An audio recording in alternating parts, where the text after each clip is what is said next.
Hi students, welcome back to my YouTube channel. This is Dr. Nagaraju B, SS Science Classes. So today మనం discuss చేస్తున్న topic ఏంటి అంటే environmental science. So ఇది BA, BCom, BSc, BZC, MPC, BBA, BSW అన్ని గ్రూప్ల వాళ్ళకు ఇది మనకు ఉంటుంది. సో ఇది SEC paper, skill enhancements course కింద మనకు 40 మార్క్స్ కింద ఇది పేపర్ ఉంటుంది.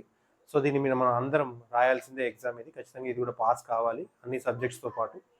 సో ఇది పాస్ అయినట్టయితేనే మనకు మెరిట్లో మనకు ఇది కూడా పాస్ అయినప్పుడే మనం అది సక్సెస్గా కంప్లీట్ చేసుకుంటాం course first semester. Okay, so environmental science, దీన్ని మనం పర్యావరణ అధ్యయన శాస్త్రం అన్నాం. సో ఈ పర్యావరణ అధ్యయనం గురించి ఇంట్రడక్షన్, ఈరోజు సిలబస్ ఏంది చూద్దాం, అట్లే టాపిక్ ఏందో ఒకసారి పరిశీలిద్దాం. సో యూనిట్ 1 మరియు యూనిట్ 2, ఇందులో 2 యూనిట్లు ఉన్నాయి ప్రధానంగా. There are 2 units. So first unit వచ్చేసి పర్యావరణ అధ్యయనం మరియు పరిధి మరియు ప్రాముఖ్యత. సో ఎన్విరాన్మెంటల్ యొక్క స్టడీ ఆఫ్ ఎన్విరాన్మెంటల్, తర్వాత ఈకోసిస్టమ్ అంటాం దీన్ని, తర్వాత స్కోప్, తర్వాత importance of ecosystem and importance of scope of ecosystem, దీని యొక్క ఉద్దేశం ఏంటి అనేటువంటిది, పరిధి ఏంటి అనేటువంటిది చదువుకుంటాం. దెన్ ఈకోసిస్టమ్ యొక్క జీవ నిర్జీవ అనుఘటకాలు. So biotic factors and abiotic factors.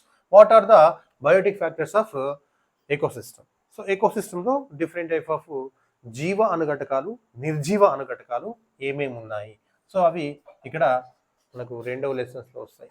ఇందులో what is the producers, consumers, decomposers. So producers ఉత్పత్తిదారులు అన్నాం. సో దెన్ కన్జ్యూమర్స్ వినియోగదారులు అన్నాం. తర్వాత డీకంపోజర్స్ విచ్ఛిన్నకారులు అన్నాం. సో ఉత్పత్తిదారులు, వినియోగదారులు, విచ్ఛిన్నకారులు ఏ విధంగా ఉంటాయి, సో జనరల్గా మనం వాటి గురించి ఇందులో నేర్చుకుంటాం. సో తర్వాత ఆహారపు గొలుసు అన్నాం, ఫుడ్ చైన్ అంటాం. సో ఈ ఫుడ్ చైన్ ఏ విధంగా ఉంటుంది, ఫుడ్ చైన్. మరి ఈ ఫుడ్ చైన్ ఏ విధంగా, అంటే ఫుడ్ చైన్ అంటే ఏంటి, దానికి సర్కిల్ ఏ విధంగా, చైన్ ఏ విధంగా మనకు అల్లుకుంటుంది అనే దాని గురించి ఇందులో ఉంటుంది. దెన్ ఫుడ్ వెబ్, ఆహారపు వల ఇందులో ఉంటుంది. దెన్ ఫుడ్ పిరమిడ్, ఆహారం యొక్క పిరమిడ్ ఏ విధంగా మనకు ఫామ్ అవుతుంది అనే దాని గురించి సెకండ్ లెసన్లో మనకు ఉంటుంది. ఇవన్నీ జస్ట్ రిలేటెడ్ విత్ సైన్స్కి సంబంధించినవి కాబట్టి ఈ టాపిక్ని మనం ఈజీగా సులభంగా ఏ విధంగా నేర్చుకోవాలి, సులభంగా గెట్ ఆన్ ఏ విధంగా కావాలనే ట్రిక్స్ మనకు ఉన్నాయి. అదే మీకు ఈరోజు ఎక్స్ప్లెయిన్ చేస్తూ ఉంటాను. సో నెక్స్ట్, ఆవరణ వ్యవస్థ యొక్క ఈకోసిస్టమ్ యొక్క ఎయిమ్స్ ఏ విధంగా ఉన్నాయి, విధులు. So what is aims to do that ecosystem. So ecosystem యొక్క ఎయిమ్స్ ఏ విధంగా అది ఫుల్ఫిల్ చేస్తుంది, మన వాటి యొక్క యూజెస్ ఏమున్నాయి. Then energy flow ecosystem. So ఈకోసిస్టంలో ఎనర్జీ ఫ్లో ఏ విధంగా అవుతుంది, మరి ఒక చోటు నుండి ఇంకొక చోటికి ఎనర్జీ ఫ్లోయింగ్ అనేటువంటిది ఏ విధంగా జరుగుతుంది, అంటే producers to consumers, consumers to decomposers, after decomposers how to generate energy through producers, ఏ విధంగా అది తిరిగి ప్రొడ్యూస్ అవుతుంది అనే విషయాన్ని గురించి మనకు ఇందులో వస్తూ ఉంటుంది. Then biodiversity. So what is biodiversity? So ఏంది బయోడైవర్సిటీ అంటే ఏంది?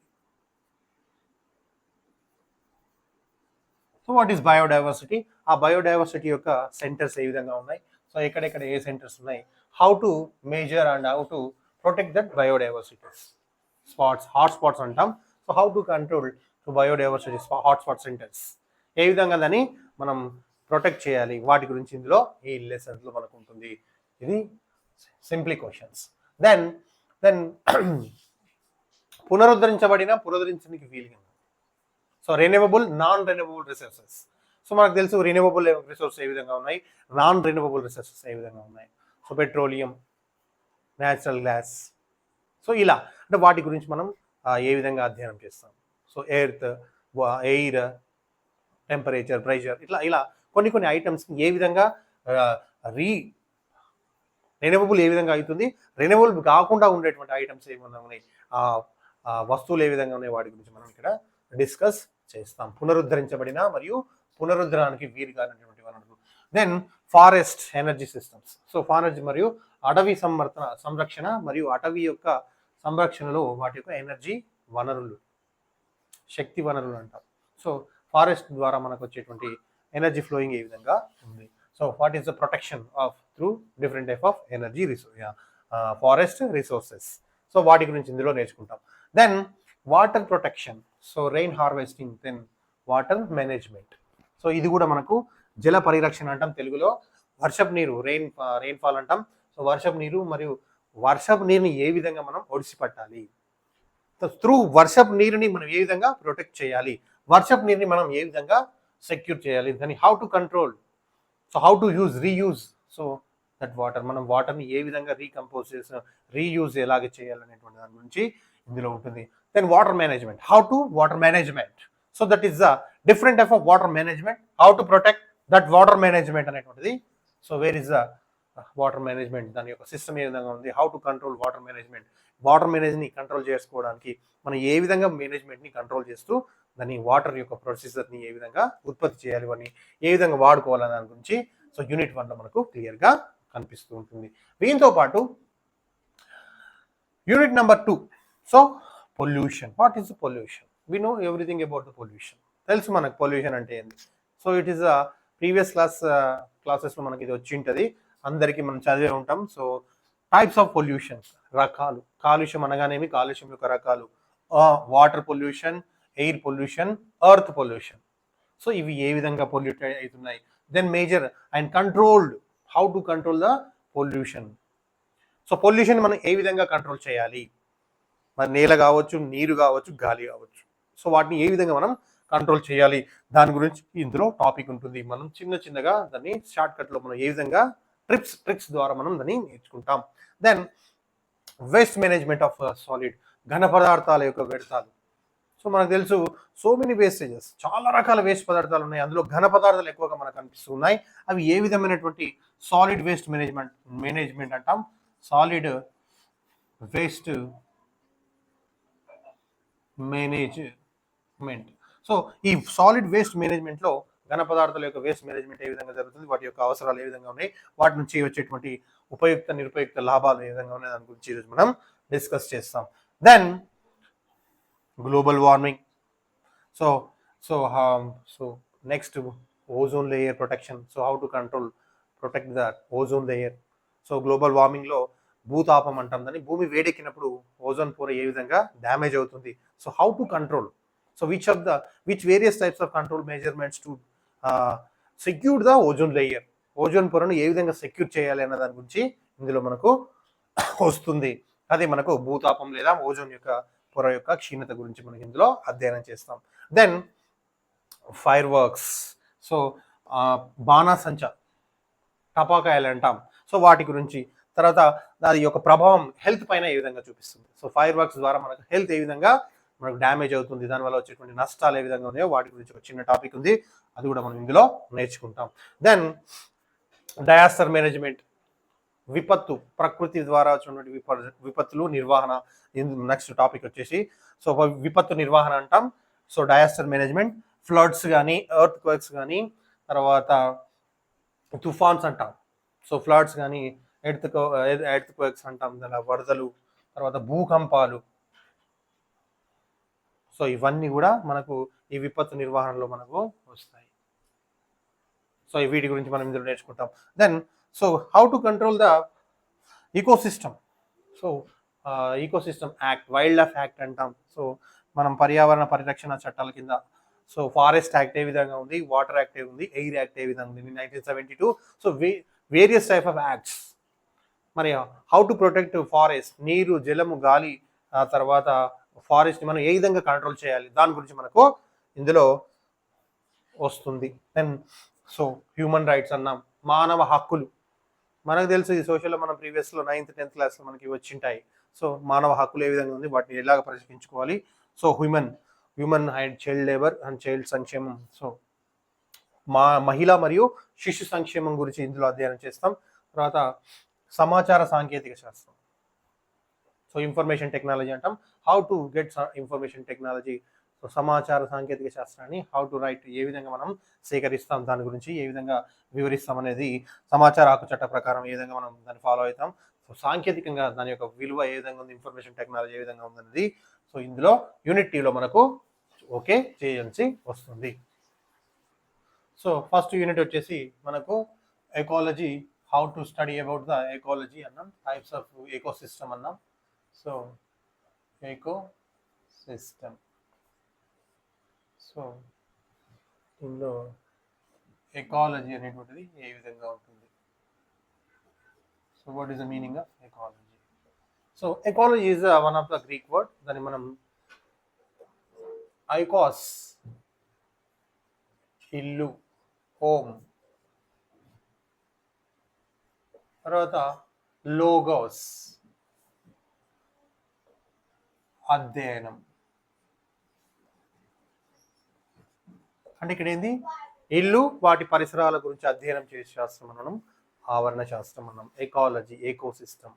సో పర్యావరణంలో మనం పర్యావరణ అధ్యయనం గురించి ఇందులో నేర్చుకోవాలి. ఇందులో గ్రీక్ పదం అనేటువంటి ఐకాస్, ఎకాలజీ అనేటువంటిది ఐకాస్ ఇల్లు, లోగోస్ అధ్యయనం. అంటే మన ఇల్లు, వాటి పరిసరాలు, ఆ పరిసరాల చుట్టూ ఉన్నటువంటి చెట్టు, చేమ, జలము, వాటర్, సో వీటన్నిటి గురించి మనం అధ్యయనం చేసే శాస్త్రాన్ని మనం ecology. So according to ఓడమ్ and Haeckel, వీళ్ళిద్దరూ మనకు, ఓడమ్ అనేటువంటి శాస్త్రవేత్త ఒక జాతి మరియు వాటి యొక్క సమూహాలు, so one species, so together, so ఒక జాతి మరియు వాటి యొక్క సమూహం గురించి అధ్యయనం, అంటే వాటి యొక్క పరిసరాల గురించి అధ్యయనం. అంటే ఈ సిస్టంలో మరియు ఒక సమూహం మరియు వాటికి ఉన్నటువంటి అంతర్గతంగా ఉన్నటువంటి లక్షణాలు, అంటే జాతికి మధ్య, స్పీసీస్ టు స్పీసీస్, మరి జాతి టు అనదర్ స్పీసీస్, సో ఒక జాతి నుండి ఇంకొక రకాల, అంటే ఒక స్పీసీస్ నుంచి ఇంకొక స్పీసీస్కి, మరియు same species then different species, ఒకే ప్రజాతికి చెందినటువంటి జీవులు మరియు వేరే ప్రజాతులకు చెందినటువంటి జీవులు. సో రిలేటెడ్ విత్ ఇవన్నీ కూడా మనకు ఈ ఎకోసిస్టంలో మనకు వస్తూ ఉంటాయి. మరి ఓడమ్ మరియు స్మిత్ చెప్పినటువంటి, సో హార్టికాలజీ అని, సైనికాలజీ అని, సో 2 రకాలు ఉన్నాయి. సో జీవులకి, మరి ఒక జాతి మరి ఇంకొక జాతికి సంబంధం ఏ విధంగా ఉంటుంది, వాటి నిర్మాణాలు ఏ విధంగా ఉన్నాయి. సో ఇందులో ఏబయోటిక్ అండ్ బయోటిక్ ఫ్యాక్టర్స్, మరి బయోటిక్ మరియు ఏబయోటిక్ ఫ్యాక్టర్స్ ఏ విధంగా వస్తాయి. So biotic factors, then abiotic factors అంటే జీవకారకాలు, నిర్జీవకారకాలు. So water, air, earth, pressure, temperature, so abiotic factors.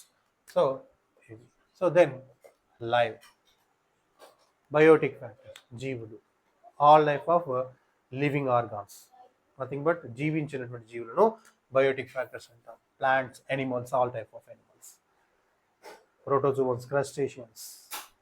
So ఇలా మనకు 2 రకాల జీవుల గురించి మనం ఇందులో అధ్యయనం చేస్తాం. ఇక్కడ abiotic, biotic factors, biotic factors on depending on abiotic factors, abiotic factors depending on biotic factors. అంటే ఒకదానిపైన ఒకటి ఆధారపడి జీవనాన్ని కొనసాగిస్తాయి. హౌ, మరి ఏ విధంగా?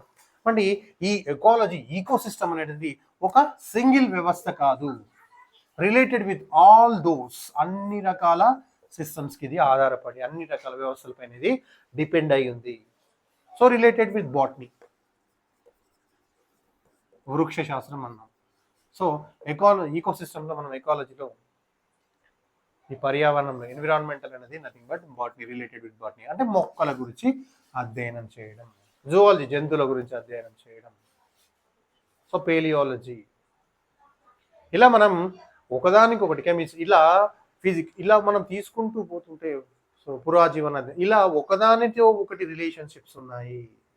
వృక్ష శాస్త్రం, జంతు శాస్త్రం, సో భౌగోళిక శాస్త్రం, ఇలా తీసుకుంటూ పోతే చాలా రకాల వ్యవస్థలు, మనకు చాలా రకాల అధ్యయనాలు మనకు వాడుకలోకి వస్తాయి. మరి ఇందులో భాగంగానే ఈ బయోటిక్ ఫ్యాక్టర్స్, ఏబయోటిక్ ఫ్యాక్టర్స్ రిలేటెడ్గా ఉన్నటువంటి వాటికి, మరి వాటిని మనం సో వివిధ రకాల ఉత్పత్తిదారులు అన్నాం. అంటే ఈ ఈకోసిస్టమ్ పైన, అంటే ఆవరణ వ్యవస్థలో వాటి యొక్క పరిధి ఏ విధంగా ఉందో తెలుసుకున్నాం. సో ఈ పరిధి వివిధ రకాల వాటిపైన ఆధారపడి ఉంది. మరి దీంతో పాటు ఈ ఆవరణ వ్యవస్థ అనేటువంటిది మరి జీవ ఘటకాలు, బయోటిక్ ఫ్యాక్టర్స్, ఏబయోటిక్ ఫ్యాక్టర్స్లో బయోటిక్ ఫ్యాక్టర్స్ ఏ విధంగా జీవాణు ఘటకాలపైన ఆధారపడి ఉందనేటువంటి అంశాన్ని మనం పరిశీలించినట్లయితే ఫస్ట్ ఉత్పత్తిదారులు, దీన్ని మనం ప్రొడ్యూసర్స్, వీని మనం తెలుగులో ఉత్పత్తిదారులు అన్నాం.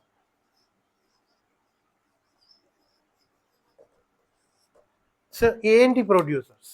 అక్కడే ఉంది ప్రొడ్యూస్, విచ్ ఆర్ ప్రొడ్యూసర్ అంటే ఉత్పత్తి చేసే వాటిని మనం ప్రొడ్యూసర్స్ అన్నాం. ఓకే, సో ఈ ఉత్పత్తి చేసే విధానం మన ప్రొడ్యూసర్స్కి వస్తుంది అని చెప్పుకున్నాం. మరి ఈ ఉత్పత్తిదారులు అనేటువంటి అంశం ఏ విధంగా ఉంది? ఈ ఉత్పత్తిదారుల గురించి మనకు తెలుసుకున్నటువంటి అంశం. So all type of ecosystem, అన్ని రకాల ఆవరణ వ్యవస్థలు ఉత్పత్తిదారులు వచ్చేసి ఏంటి అంటే ప్లాంట్స్ ఆర్ ప్రొడ్యూసర్స్. మరి ఉత్పత్తిదారులు అనేటువంటి మొక్కలు ఉత్పత్తిదారులుగా ఉంటాయి. మరి ఏ విధంగా ఉత్పత్తి చేస్తాయి? ఏమి ఉత్పత్తి చేస్తాయంటే glucose 6CO2 plus 6H2O gives rise C6H12O6.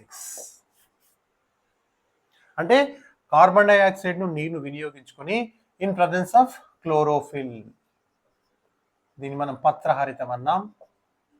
తర్వాత and presence of sunrise, సూర్యరశ్మి, దీన్ని మనం ఏమంటాం? కిరణజన్య సంయోగక్రియ అంటాం, photosynthesis. So farming of energy through the in presence of sunrise and in presence of chlorophyll. So వాతావరణంలోని ఆకుపచ్చని మొక్కలు పత్రహరితం ద్వారా సూర్యరశ్మి సమక్షంలో నీటిని, కార్బన్ డైఆక్సైడ్ను వినియోగించుకొని శక్తి గ్లూకోజ్ని మనకు ప్రొడ్యూస్ చేస్తున్నాయి. So glucose is the energy. So that is known as ఉత్పత్తి. Which has producers? Plants are producers. So where is the production? So ఎక్కడ జరుగుతుంది? Where the production means the production, the energy can which they the processor to do the process. అంటే అక్కడ ఏ విధంగా మనకు ఆ process జరుగుతుంది అంటే త్రూ ద ఫోటోసింథసిస్. అంటే ఇక్కడ కిరణజన్య సంయోగక్రియ అనేటువంటి క్రియ మొక్కల ద్వారా మనకు ఉత్పత్తిదారులుగా ఏర్పడినటువంటి మొక్కలు means all type of green plants, all are green plants. దాన్ని మనం ఆకుపచ్చని మొక్కలు. సో చెప్పుకుంటాం ఏంది? ఆకుపచ్చని గ్రీన్ ప్లాంట్స్ అంటాం, మొక్కలు. సో ఇవి మనకు ప్రొడ్యూసర్స్. తర్వాత రెండవది కన్జ్యూమర్స్. వాట్ దేర్స్, ఏంటి అవి కన్జ్యూమర్స్?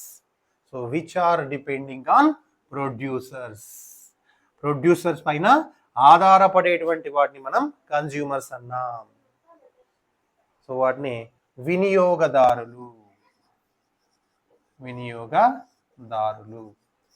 మరి consumers there are subdivided by various types, that is known as primary consumers,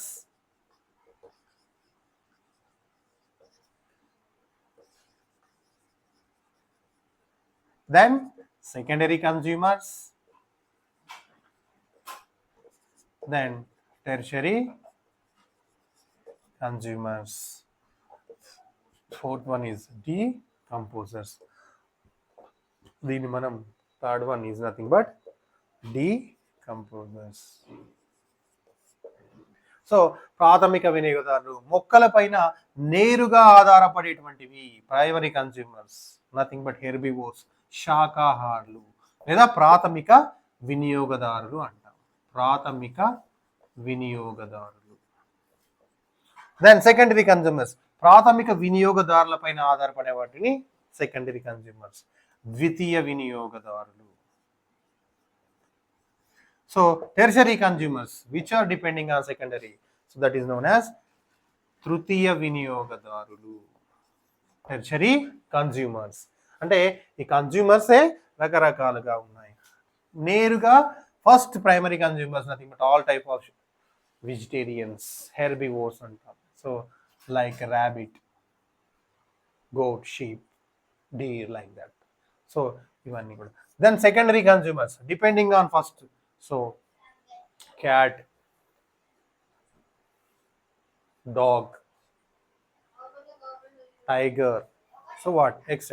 So ఇవన్నీ second. Then tertiary consumers, direct depending on after death, completion of the death, all type of birds, eagle. So ఇలా తృతీయ వినియోగదారులు అన్నాం. After death decomposers, చనిపోయిన తర్వాత వాటి యొక్క బాడీని కుళ్ళింపజేసే diatoms, bacteria, virus. So which are depending అంటే ఏవైతే భూమిలో డీకంపోజ్ ఆఫ్టర్ డెత్, చనిపోయిన తర్వాత అవి భూమిలో సమాధి అయిపోయిన తర్వాత అవి పూర్తి స్థాయిలో అవి విచ్ఛిన్నపరిచేటువంటి జీవులను డీకంపోజర్స్ అని అంటాం. సో ఈ విధంగా ఆవరణ వ్యవస్థలో producers, consumers and decomposers. So these are related with ecosystem. అంటే ఈకోసిస్టంలో ఒకదానిపైన ఒకటి డిపెండ్ అయి ఉన్నాయి. సో దీని ఆధారంగా చేసుకునే మనకు food web, food chain. So food web, then food chain, then food pyramid, pyramid. So ఇవి కంటిన్యూషన్లో మనకు వస్తూ ఉంటాయి. సో ఈ క్లాస్ని మనం కంటిన్యూ చేద్దాం. ఒక్క నిమిషం చిల్డ్రన్స్. సో ఈ క్లాస్ మీకు నచ్చినట్టయితే లైక్ చేయండి, షేర్ చేయండి, సబ్స్క్రైబ్ చేసుకోండి. తెలియని సబ్స్క్రైబ్ చేసుకోవడం వల్ల మీకు నేను చేసేటువంటి లెసన్స్ మీకు మెసేజ్ రూపంలో అందుబాటులోకి వస్తుంది. దానివల్ల మీరు తెలుసుకోగలుగుతారు. తర్వాత కామెంట్ మాత్రం ఖచ్చితంగా పెట్టండి. చిన్న కామెంట్ వల్ల ఏంటంటే నాకు తెలిసిపోతుంది. సో ఇక్కడ ఉన్నటువంటి కామెంట్ ఏ విధంగా ఉంటుంది అంటే మీకు ఈ టాపిక్లో, ఇప్పుడు ఈరోజు మనం టాపిక్ చెప్పుకున్నాం, ఈ టాపిక్లో ఈ ప్రాసెస్ మీకు కనబడట్లేదు, ఈ ప్రాసెస్ అర్థం కావట్లేదు, లేదా బ్రేకింగ్ ఏమైనా ఉంది, సో డిస్టర్బెన్స్ ఉంది. సో ఇలాంటివి కామెంట్స్ రూపంలో నాకు పెట్టినట్టయితే నాకు తెలుస్తుంది. సో ఫర్దర్ క్లాసెస్ని నేను ఏ విధంగా మీకు ఫ్రేమ్ చేసి ఇవ్వగలను. So childrens, so thank you very much. Thank you. All the best.